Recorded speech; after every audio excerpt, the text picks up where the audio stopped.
ಹೋಳೂರು ಗ್ರಾಮದಲ್ಲಿ ಲೋಕಸಭಾ ಚುನಾವಣೆಯ ಕಾಂಗ್ರೆಸ್ ಪಕ್ಷದ ಕೆವಿ ಗೌತಮ್ ರವರ ಪರವಾಗಿ ಪ್ರಚಾರ ಸಭೆಯಲ್ಲಿ ಮಾಜಿ ಸ್ಪೀಕರ್ ಕೆ ರಮೇಶ್ ಕುಮಾರ್ ರವರು ಎಲ್ಲರೂ ಧೈರ್ಯವಾಗಿರಿ, ನಾನು ವಾಗ್ದಾನ ನಿಮಗೆಲ್ಲ ಮಾಡುತ್ತೇನೆ. ಎಂಪಿ ಚುನಾವಣೆ ಮುಗಿದ ನಂತರ ಕೆಸಿ ವ್ಯಾಲಿ ನೀರು ಮತ್ತು ಹೆತ್ತಿನಹೊಳೆ ನೀರು ಈ ರಮೇಶ್ ಕುಮಾರ್ ಇರುವವರೆಗೂ ನಿಲ್ಲುವುದಿಲ್ಲ, ಮತ್ತೆ ತರುತ್ತೇನೆ. ಇದೊಂದು ಕೆಟ್ಟ ಕನಸು ಎಂಬುದಾಗಿ ತಿಳಿದುಕೊಂಡು ಗೌತಮ್ ರವರನ್ನು ಗೆಲ್ಲುವುದು ಖಚಿತ.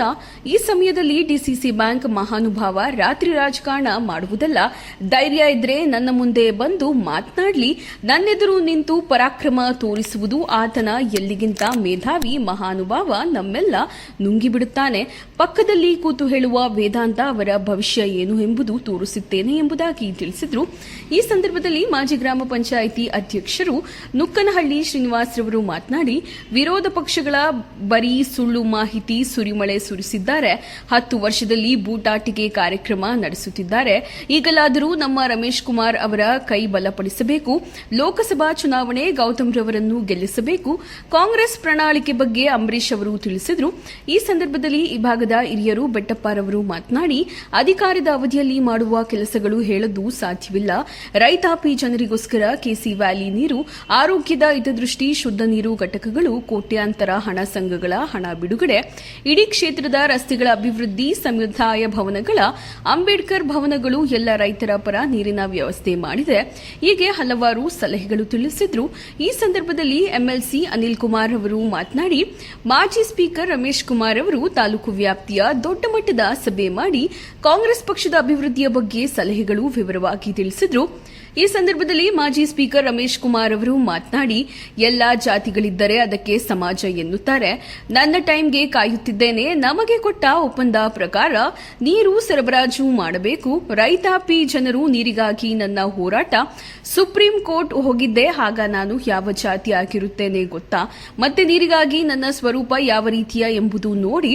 ರಾತ್ರಿ ಮಾಡುವ ಕಾನ್ವೆನ್ಸ್ ಸತ್ಯ ಹೇಳಲು ಸಾಧ್ಯವಿಲ್ಲ.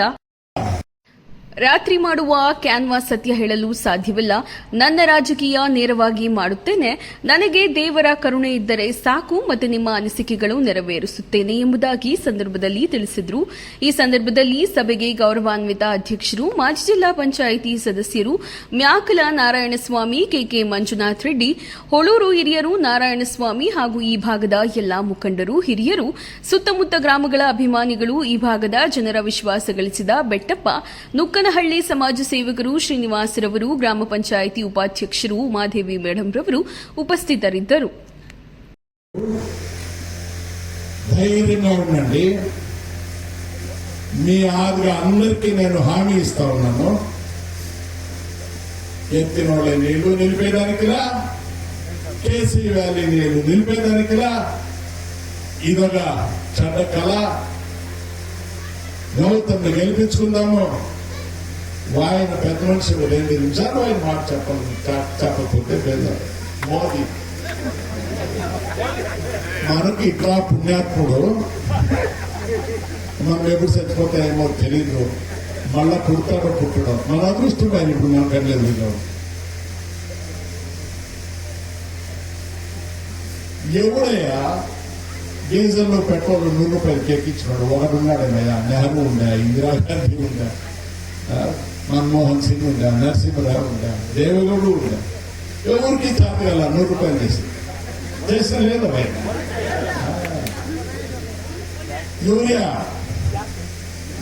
యూరియా డిఏపి మంచి పేపర్ ఎక్కుతా ఉంది అంటే గాలిపటం ఎక్కినట్టు ఎక్కుతా ఉంది. నిమ్ బిజినెస్ ఏం నిమ్ బిజినెస్? ಅರ್ಥ ಮಾಡ್ತು. ಯಾರು ಶಾಶ್ವತವಾಗಿ ನಿಮ್ಮಲ್ಲಿರೋದಿಲ್ಲ. ಎಲ್ಲರೂ ಒಂದಲ್ಲ ಒಂದು ದಿವಸ ಸಾಯ್ತೀವಿ. ಮರ್ಯಾದೆಯಾಗಿ ಸಾಯೋದು ಬಹಳ ಮುಖ್ಯ. ನಾನು ಭಗವಂತನಲ್ಲಿ ಪ್ರಾರ್ಥನೆ ಮಾಡ್ಕೊಂಡು ಈ ಕ್ಷಣದಲ್ಲಿ ನನಗೆ ಸಾವು ಬರೋದಾದ್ರೆ ಖುಷಿಯಾಗಿ ಸ್ವೀಕಾರ ಮಾಡ್ತೇನೆ. ಮರ್ಯಾದೆಯಾಗಿ ಸಾಯಬೇಕು.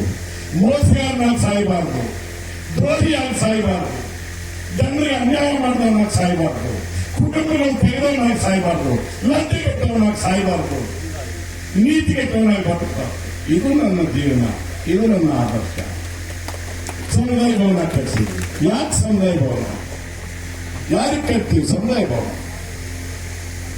ಊರಲ್ಲಿ ಪರಿಶಿಷ್ಟ ಜಾತಿಯವರು ಇರ್ತಾರೆ. ಎಷ್ಟೇ ಕಾಲದಿಂದ ಅವ್ರನ್ನ ನಾವು ಮುಟ್ಟಿಸ್ಕೊಟ್ಟಿಲ್ಲ. మాట్లాడి అయితే వచ్చేసినప్ప జేసీబీలు ఇంటర్వ్యూలు వచ్చి మా ఊరితో పెద్ద కుట్ట అవతల పారేసి తోటలు బాగుట్టుకున్న వాళ్ళు టాప్ నాయవర్ల తోటలు పాయి కదా మా ఊరితో పాయి కదా బాగుంది కూడా సోషల్ మీడియాలో మాట్లాడి చెప్పరా ఏమున్నా ఎవరురా పోయింది తోటలో క్వశ్చన్ వేసింది ఎవరురా మాట్లాడి చేత కాదు ఏం చెప్పాలన్న యోగ్యత లేదు. ఎరువులు పెట్టాకి ఊరంతా కలిపారు. ನಾನು ಹಿಂಗೆ ಮಾತಾಡಿದ್ರೆ ನಾನು ಹಿಂಗೆ ನಾವು ತಡೆ ಕೊಡೋದು ಗೊತ್ತಿದ್ದಮ್ಮ. ಯಾವುದೋ ಸಮಯ ಸಂದರ್ಭ ನಾನಾಗ ಅಮೆರಿಕಾದಲ್ಲಿದ್ದೆ, ಮಗಳನ್ನ ನೋಡಕ್ ಹೋಗಿದ್ದೆ. ಯಪ್ಪ ಫೋನ್ ಮಾಡಿದ್ರು, ಅಯ್ಯೋ ಬಿಡಣ್ಣ ಇದೊಂದು ಸಮುದ್ರ, ಅದಕ್ಕೆ ಏನಂತ ನನಗೆ ಯಾರ ಮೇಲೂ ದ್ವೇಷ ಇಲ್ಲ, ಬರಲಿ ಬಿಡು.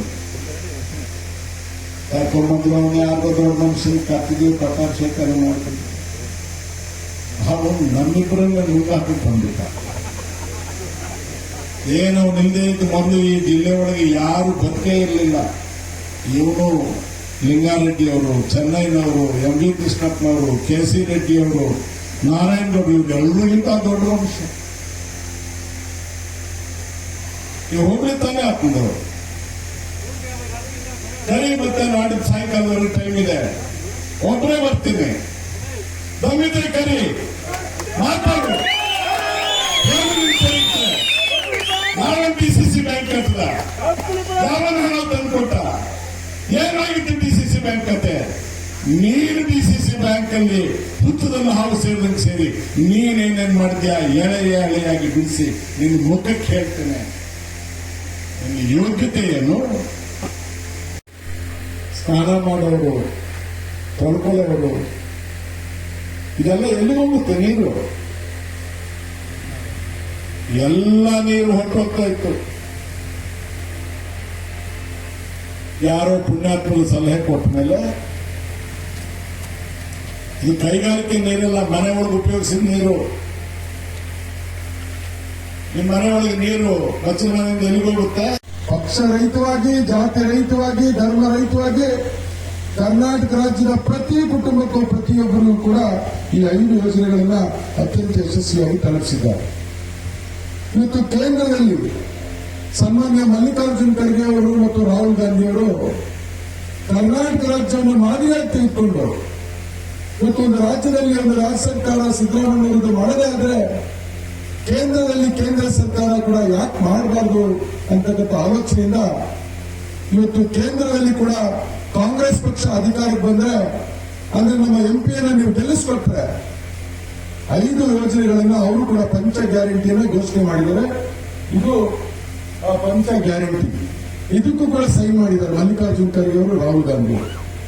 ಈ ಪಂಚ ಗ್ಯಾರಂಟಿ ಏನು ಅಂದ್ರೆ, ರಾಜ್ಯ ಸರ್ಕಾರ ಯಾವ ರೀತಿ ಗೃಹಲಕ್ಷ್ಮಿ ಯೋಜನೆಯಡಿ ನಮ್ಮ ಹೆಣ್ಮಕ್ಳಿಗೆ 2,000 ಕೊಡ್ತಾ ಇದ್ದಾರೆ, ಕೇಂದ್ರದಲ್ಲಿ ಕಾಂಗ್ರೆಸ್ ಅಧಿಕಾರಕ್ಕೆ ಬಂದ್ರೆ ಮಹಾನ್ ಬಂದಿದ್ದಾರೆ. ಹಂಗಾಗಿನೇ ಇವತ್ತು 78ರಿಂದ 2024ವರೆಗೂ ಕೂಡ 46 ವರ್ಷಗಳ ಕಾಲ ನಿರಂತರವಾಗಿ ಇವತ್ತು ಶ್ರೀನಿವಾಸಪುರ ವಿಧಾನಸಭಾ ಕ್ಷೇತ್ರದಲ್ಲಿ ರಾಜಕೀಯವಾಗಿ ಜೀವಂತವಾಗಿದ್ದಾರೆ. ಅಂದ್ರೆ ನಮ್ಮ ನಾಯಕರು ಎಲ್ಲ ವರ್ಗಗಳ ಜೊತೆ ಇರ್ತಕ್ಕಂಥ ಪ್ರೀತಿ ವಿಶ್ವಾಸ ಅಂತ ನೀವು ಹೇಳಬೇಕಾಗ್ತದೆ. ಇವತ್ತು ನನ್ನನ್ನು MLC ಮಾಡಿದ್ರು, ಕೃಷ್ಣ ಬೈರೇಗೌಡರು ತಂದೆ ಅಂತ ಅನ್ಕೊಂಡ್ರು. ರಾಜಕೀಯವಾಗಿ ಅವ್ರಿಗೆ ಯಾವತ್ತು ಯಾವ ರೀತಿಯ ತೀರ್ಮಾನಗಳನ್ನು ತೆಗೆದುಕೊಳ್ಬೇಕು ಅಂತ ಗೊತ್ತಿರಲಿಲ್ಲ. ಅವ್ರ ಪರವಾಗಿ ಗಟ್ಟಿಯಾಗಿ ನಿಂತು ಅವರನ್ನು ಶಾಸಕರು ಮಾಡೋದ್ರ ಜೊತೆಗೆ ಅವರು ಮತ್ತೊಮ್ಮೆ ಗೊಂದಲಕ್ಕೆ ಸಿಕ್ಕಾಗಿ ಮತ್ತೆ ಚುನಾವಣೆಗಳು ಬಂದಾಗ ಎಲ್ಲಿ ಹೋಗ್ಬೇಕು ಅಂದಾಗ ನಿಮಗೆ ಭವಿಷ್ಯ ಇದೆಪ್ಪ, ನೀವು ಯುವಕ ಇದೆಯಾ, ಕಾಂಗ್ರೆಸ್ ಪಕ್ಷ ಜಾತ್ಯತೀತ ನಿಲುವು ಇರ್ತಕ್ಕಂಥ ಪಕ್ಷ, ನಾವು ಕಾಂಗ್ರೆಸ್ ಹೋಗ್ಬೇಕು ಅಂತೇಳಿ ಕೃಷ್ಣ ಬೈರೇಗೌಡರನ್ನು ಕಾಂಗ್ರೆಸ್ ಕರ್ಕೊಂಡು ಬಂದು ಇವತ್ತು ಕೃಷ್ಣ ಬೈರೇಗೌಡರು ಕಾಂಗ್ರೆಸ್ನಲ್ಲಿ ಅತಿ ಎತ್ತರಕ್ಕೆ ಬೆಳೆದಿದ್ದಾರೆ. ಇವತ್ತು ಮುಖ್ಯಮಂತ್ರಿಗಳು, ಹೋಮ್ ಮಿನಿಸ್ಟರ್ ಬಿಟ್ಟರೆ ಕಂದಾಯ ಸಚಿವರಿಗೆ ಹೆಚ್ಚು ಗೌರವ ಇರ್ತಕ್ಕಂಥದ್ದು ಸರ್ಕಾರದಲ್ಲಿ. ಅಷ್ಟು ಎತ್ತರಕ್ಕೆ ಇವತ್ತು ಕೃಷ್ಣ ಬೈರೇಗೌಡರು ಬೆಳೆದಿದ್ದಾರೆ. ಶರತ್ ಬಚ್ಚೇಗೌಡರು ಸ್ವಾಭಿಮಾನಿ ವೇದಿಕೆ ಅಂತೇಳಿ ಪಕ್ಷೇತರರಾಗಿದ್ದಂಥವ್ರನ್ನ ಕಾಂಗ್ರೆಸ್ಗೆ ಕರ್ಕೊಂಡು ಬಂದಿದ್ದಾರೆ. 2 ಬಾರಿ ಪಕ್ಷೇತರರಾಗಿ ನಿಂತು ಸೋತಂತ ಸಂದರ್ಭದಲ್ಲಿ ಅವರನ್ನು ಒಪ್ಪಿಸಿ ಅವರನ್ನ ಕಾಂಗ್ರೆಸ್ಗೆ ಕರ್ಕೊಂಡು ಬಂದು ಇವತ್ತು ಅವರು ಶಾಸಕರಾಗಿದ್ದಾರೆ, ಮಂತ್ರಿಯಾಗಿದ್ದಾರೆ. ನಮ್ಮ ನಾಯಕರು ಒಕ್ಕಲಿಗರನ್ನು ಬೆಳೆಸಿದಾರ ಇಲ್ವಾ ಹೇಳ್ರಿ. ನೀವ್ ಯಾರು ಬೆಳೆಸಿದ್ಯಪ್ಪ ವೆಂಕಟೇಶ್ವರಗೆ? ನೀವ್ ನಮ್ಮ ಜಾತಿಯವನೇ, ನಮ್ಮ ಕುಲದವನೇ, ನಮ್ಮ ಸಮುದಾಯದವನೇ. ಯಾರು ಬೆಳೆಸಿದ್ದ ಜಿಲ್ಲಾ ಮಟ್ಟದಲ್ಲಿ, ರಾಜ್ಯ ಮಟ್ಟದಲ್ಲಿ? ಒಂದು ಸಾರಿ ನೀನು ಎದೆ ಮುಟ್ಕೊಂಡು ಹೇಳು. ಇನ್ನು ಸ್ವಾರ್ಥಕ್ಕೋಸ್ಕರ ನೀನು ಜಾತಿಯ ರಾಜಕಾರಣ ಮಾಡಬಹುದಿಲ್ವಾ? ನಮ್ಮ ನಾಯಕರು ಸ್ವಾರ್ಥಕ್ಕೋಸ್ಕರ ಯಾವತ್ತೂ ಕೂಡ ಜಾತಿಯ ರಾಜಕಾರಣ ಮಾಡಲ್ಲ. ಇದನ್ನ ನಾವು ಹೇಳ್ಬೇಕಾಗ್ತದೆ. ಕಾಂಗ್ರೆಸ್ ಪಕ್ಷದ ವಿರುದ್ಧವಾಗಿ ಬಹಳಷ್ಟು ವ್ಯವಸ್ಥಿತವಾಗಿ ಎಲ್ಲ ಹಂತಗಳಲ್ಲಿ ಅಪಪ್ರಚಾರ ಮಾಡ್ತಾರೆ. ಮೊನ್ನೆ ನಮ್ಮ ಸ್ವಾಮೀಜಿಗಳು ಹೇಳ್ತಾ ಇದ್ರು, ನಿರ್ಮಲಾನಂದ ಸ್ವಾಮೀಜಿಗಳು, ಕೆಂಪೇಗೌಡರ ಜಯಂತಿಯನ್ನ ಈ ರಾಜ್ಯದಲ್ಲಿ ಅಧಿಕೃತವಾಗಿ ಸರ್ಕಾರದ ಕಾರ್ಯಕ್ರಮವಾಗಿ ಮಾಡಿದ್ದಾರೆ ಅಂದ್ರೆ ಅದು ಮಾನ್ಯ ಸಿದ್ದರಾಮಯ್ಯನವರು ಅಂತ ಹೇಳ್ತಾ ಇದ್ರು. ಕೆಂಪೇಗೌಡರ ಅವಶೇಷಗಳು ಕೂಡ ಗೊತ್ತಿರಲಿಲ್ಲ. ಕೆಂಪೇಗೌಡರು ಎಲ್ಲಿ ಹುಟ್ಟಿದ್ರು, ಯಾವಾಗ ಹುಟ್ಟಿದ್ರು, ಯಾವಾಗ ಸತ್ತು ಗೊತ್ತಿರಲಿಲ್ಲ. ಅದನ್ನ ಸಂಶೋಧನೆ ಮಾಡಿ ಅದನ್ನ ಅಧ್ಯಯನ ಮಾಡಬೇಕು ಅಂತ ಹೇಳಿ ಕೆಂಪೇಗೌಡರ ಅಭಿವೃದ್ಧಿ ಪ್ರಾಧಿಕಾರವನ್ನು ಮಾಡಿದ್ದು ಕೂಡ ಸಿದ್ದರಾಮಯ್ಯವರು ಅಂತ ಹೇಳ್ತಾ ಇದ್ದೀವಿ. ಡಿಗ್ರಿ ಮಾಡ್ಕೊಂಡಿರೋರಿಗೆ 3,000 ರೂಪಾಯಿಗಳು, ಡಿಪ್ಲೊಮಾ ಮಾಡ್ಕೊಂಡಿರೋರಿಗೆ 1,500 ರೂಪಾಯಿ. ಅಂದ್ರೆ ಯುವನಿಧಿ ಯೋಜನೆಯನ್ನು ಕೂಡ ಅತ್ಯಂತ ಯಶಸ್ವಿಯಾಗಿ ತಂದಂತ ಯಾವುದಾದ್ರೂ ಒಂದು ರಾಜ್ಯ ಇದ್ರೆ ಇಡೀ ಭಾರತ ದೇಶದಲ್ಲಿ, ಅದು ಭಾರತ ದೇಶದಲ್ಲಿ ಕರ್ನಾಟಕ ಮಾನ್ಯ ಸಿದ್ದರಾಮಯ್ಯ ಸರ್ಕಾರ ಅಂತ ಹೇಳ್ಬೋದು. ಇವತ್ತು ಈ ಯೋಜನೆ ಇಡೀ ಭಾರತ ದೇಶದಲ್ಲಿ ಒಂದು ಹೊಸ ಯೋಜನೆ, ಒಂದು ಹೊಸ ಆಲೋಚನೆ. ಇವತ್ತು ಈ ರೀತಿ ಯೋಜನೆ ಭಾರತ ದೇಶದಲ್ಲಿ ಯಾವ ರಾಜ್ಯದಲ್ಲೇ ಇಲ್ಲ. ಆದರೆ ಪ್ರಪಂಚದ ಬೇರೆ ಬೇರೆ ದೇಶಗಳಲ್ಲಿ, ಯುರೋಪ್ ಕಂಟ್ರೀಸ್ ಅಲ್ಲಿ ಈ ರೀತಿಯ ಯೋಜನೆ ಇದೆ ಅಂತೇಳಿ ನಮಗೂ ಕೂಡ ಗೊತ್ತಿರಲಿಲ್ಲ. ಆದರೆ ಬಜೆಟ್ ಮಂಡನೆಯ ಸಂದರ್ಭದಲ್ಲಿ, ಬಜೆಟ್ ಪುಸ್ತಕದಲ್ಲಿ ಕೂಡ ಅದನ್ನ ನಮೂದು ಮಾಡಿದ್ರು ಮತ್ತು ಬಜೆಟ್ ಸಂದರ್ಭದಲ್ಲಿ ಮಾತಾಡ್ತಕ್ಕಂಥ ಸಂದರ್ಭದಲ್ಲಿ ಮಾನ್ಯ ಸಿದ್ದರಾಮಯ್ಯ ಅವರು ಹೇಳಿದರು, ಯಾವುದಕ್ಕೂ ಅವ್ರು ಬರೋದಿಲ್ಲ, ಸುಮ್ಮನೆ ಬರ್ತಾರೆ. ಏನೋ ನಮ್ಗೆ ಸಂಬಂಧ ಇರೋದನ್ನ ನಮ್ಮ ಸ್ಪಂದನೆ ಮಾಡಿ ಮಾತಾಡ್ತಾರೆ. ಏನಾದ್ರು ಕಷ್ಟ ಇದೆ ಬರ್ತಾರೆ ಅಷ್ಟೇ, ಬೇರೆ ಬೇರೆ ಏನೋ ಕಷ್ಟ ಸಿಗುತ್ತೆ. ಬಟ್ ಎಲ್ಲ ಡಿಪಾರ್ಟ್ಮೆಂಟ್ಸ್ ಹೋದಾಗೆ ಅಂಟ್ಕೊಳ್ಳಿ, ಏನೇ ಡಿಪಾರ್ಟ್ಮೆಂಟ್ ಹೋಗ್ಬೇಕಾದ್ರೂ ನಾವೆಲ್ಲ ಇಲ್ಲಿಂದ ಹೆಜ್ಜೆ ಹೊಸೂರಿಂದ ಕೋಲಾರಕ್ಕೆ ಹೋಗ್ಬೇಕು. ಗಾಡಿ ಹೋಗ್ಬೇಕು, ಅಲ್ಲಿಂದ ಸಣ್ಣ ಪುಟ್ಟ ಅವ್ರ ಕೆಲಸ ನೋಡ್ಕೋಬೇಕು, ಮನೆಗೆ ಬರಬೇಕು. ಸೊ ಅಲ್ಲಿ ನಮ್ಗೆ ರಕ್ಷಣೆ ಈಗ ಯಾರು ಅಂತಂದ್ರೆ ನಮ್ಗೆ ಅನಿಲ್ ಕುಮಾರ್. ನಾನು ಅವ್ರು ನೇರವಾಗಿ ಹೇಳಿದ್ದೀನಿ, ಒಳ್ಳೂರು ಹೋಗ್ಲಿಂದ ಜನ ಯಾರಿಗೂ ಸಮಾನತೆಗೆ ಹೇಳಿದ್ರು, ಸಂವಿಧಾನ ಬೇಕು, ಸಮಾನತೆಯನ್ನು ಕಾಣ್ಬೋದು. ಜನ ಜಾತಿ ತಗೊಂಡ ಬಗ್ಗೆ ಅಭಿವೃದ್ಧಿ ಕಂಡಾಗ ಎಲ್ಲರೂ ಕೂಡ ಸಮಾನತೆಗೆ ಬರ್ತಾರೆ. ಆ ಮೇಲೂ ಕೀಳು ಕೀಳು ಇರೋದಿಲ್ಲ. ಇದನ್ನ ನಮ್ಮ ಕೈಲಾದಷ್ಟು ಮಾಡಬೇಕು ಅನ್ನೋದು ಅವ್ರ ಶಕ್ತಿ ಮೀರಿ ಅವ್ರು ಕೆಲಸ ಮಾಡುದು. ಆದ್ರೂ ಕೂಡ ಅವ್ರಿಗೆ ದಟ್ಟ ಪರಿಣಾಮ ಸಿಗ್ಲಿಲ್ಲ. ಅವ್ರು ಆರಾಮಾಗಿ ಕೂತಿದ್ದಾರೆ, ಅವ್ರಿಗೆ ಆಗಿದ್ದೇನಿಲ್ಲ. ಎಲ್ಲ ಅಧಿಕಾರಿಗಳು ನೋಡಿದ್ದಾರೆ. ಇನ್ನೇನು ಈ ರಾಜ್ಯದ ಮುಖ್ಯಮಂತ್ರಿ ಆಗಬೇಕಾಗಿತ್ತು, ಅವ್ರಿಗೆ ದೇವರ ಯೋಗ ಬರಲಿಲ್ಲ ಅಷ್ಟೇ. ಅದು ಬಂದು ಬರ್ಬೋದು, ಹೇಳೋದ ಎಲ್ಲ ಆಗಿದ್ದಾರೆ. 40 ವರ್ಷದಲ್ಲಿ ಸುದೀರ್ಘವಾದ ರಾಜಕಾರಣದಲ್ಲಿ ಎಲ್ಲ ಏಳು ಗೇಳು ಅವರು ಅಡ್ಜಸ್ಟ್ಮೆಂಟ್ ರಾಜಕಾರಣ ಮಾಡಿಲ್ಲ. ನನ್ಗೆ ಅದೊಂದು ಬೇಜಾರು. ಕೆಲವರು ಆಗಿಲ್ಲ, ಅಡ್ಜಸ್ಟ್ಮೆಂಟ್ ರಾಜಕಾರಣ ಮಾಡಿ ಚೆನ್ನಾಗಿ ಮಾಡ್ತಾರೆ. ಕಾಲೇಜ್ ಕಳಿಯ ಕಳ್ತಾರೆ. ಆಮೇಲೆ ಅದರಲ್ಲಿ ಇಂಥ ಓಡೂರಂತ ಗ್ರಾಮದಲ್ಲಿ ಸಮುದಾಯಗಳು ಜಾಸ್ತಿ ಇರೋದ್ರಿಂದ ಅವರವರ ಸಮುದಾಯಕ್ಕೆ ಹಾಗೂ ಮಾಜಿ ಸಚಿವರು, ಮಾಜಿ ವಿಧಾನಸಭಾ ಅಧ್ಯಕ್ಷರು, ನಮ್ಮೆಲ್ಲರ ನಾಯಕರಾದಂಥ ಸನ್ಮಾನ್ಯ ರಮೇಶ್ ಕುಮಾರ್ ಅವರು ಕೂತಿದ್ದಾರೆ. ಅವರು ಕೂಡ ಸ್ಮರಿಸ್ತಾ ನಾನು ಮತ್ತೊಬ್ಬ ವಿಧಾನ ಪರಿಷತ್ ಸದಸ್ಯರಾದಂಥ ಆತ್ಮೀಯ ಅನಿಲ್ ಕುಮಾರ್ ಅವರು ಬಂದಿದ್ದಾರೆ. ಅವ್ರನ್ನೂ ಕೂಡ ಸ್ಮರಿಸ್ತಾ, ಮತ್ತೆ ನಮ್ಮ ಮ್ಯಾಕಲ್ ನಾರಾಯಣಸ್ವಾಮಿ ಅವರು ಮಾಜಿ ಜಿಲ್ಲಾ ಪಂಚಾಯಿತಿ ಸದಸ್ಯರು, ಮತ್ತೆ ಸಂಜಯ್ ರೆಡ್ಡಿ ಅವರು, ಸೊನ್ನೇಗೌಡರು, ನಮ್ಮ ಕೆ ಮಂಜು ಅವರು, ನಮ್ಮ ವಿಶ್ವನಾಥ್ ಅವರು, ಎಲ್ಲ ಮಹಿಳಾ ಬಂಧುಗಳು, ಹಿಂದೆ ಇರ್ತಕ್ಕಂಥ ಎಲ್ಲ ಕೂಡ ನಮ್ಮ ಏನು ಈ ವಿಧಾನಸಭೆಯಲ್ಲಿ ಈ ಚುನಾವಣೆ ಆದಮೇಲೆ ಅವರಿಗೆ ಗೆಲುವು ಸಿಕ್ಕಲಿಲ್ಲ. 2 ಆದ್ರೆ 10 ವರ್ಷ ಆಯ್ತು. ಎಷ್ಟು ದೇವ ಕೊಡ್ಬೇಕಾಗಿತ್ತು, ಕೊಡ್ಲಿಲ್ಲ. ಎಲ್ಲಾ ಪುಟಾಟಿಕೆಗಳ ಎಲ್ಲ ಸುಳ್ಳಿನ ಸಾಮ್ರಾಜ್ಯನೇ ಸುರಿಸ್ತಾವ್ರೆ ಬಿಜೆಪಿಯವರು. ದಯವಿಟ್ಟು ಈ ಬಾರಿ ಆದ್ರೂ ರಮೇಶ್ ಕುಮಾರ್ ಅವ್ರನ್ನ ನಾವು ಕೈ ಬಲಪಡಿಸ್ಬೇಕಂದ್ರೆ ಗೌತಮ್ ಅವ್ರನ್ನ ನಾವು ಗೆಲ್ಲಿಸಲೇಬೇಕು. ಈಗ ನಮ್ಮ ಕಾಂಗ್ರೆಸ್ನ ಪ್ರಣಾಳಿಕೆಯ ಬಗ್ಗೆ ನಮ್ಮ ಅಂಬರೀಶ್ ಬಂದು ಮಾತಾಡ್ತಾರೆ.